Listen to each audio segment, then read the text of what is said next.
Hi guys, so now we're on our second episode in the oscilloscope series, and now we're gonna check if what this oscilloscope is gonna tell us is it the truth or not.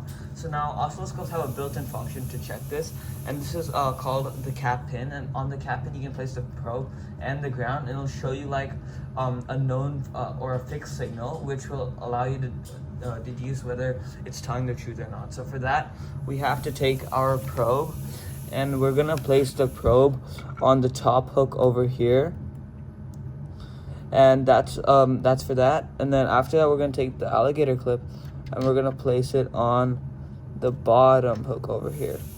So now you might not be seeing anything on the oscilloscope right now because it's on the first channel, but right now we have both of our alligator clip and our probe on there. So now all we have to do is we're gonna navigate to channel 3, and over here what we should be seeing is like an up and a down and up and a down, and it kind of looks like the icon over here. I don't know if you can see it, but you'll see it once you get into it.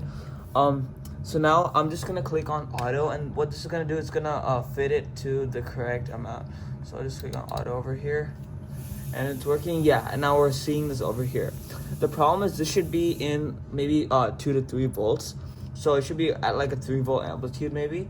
And over here, we're actually seeing millivolts, and we don't really want that to happen. So this means that your probe is correctly set to 10x, but the oscilloscope is not. So we're just gonna click over here onto channel 3. We're just gonna change this. Make sure you have this like in this setting, and we're gonna let that go. Oops.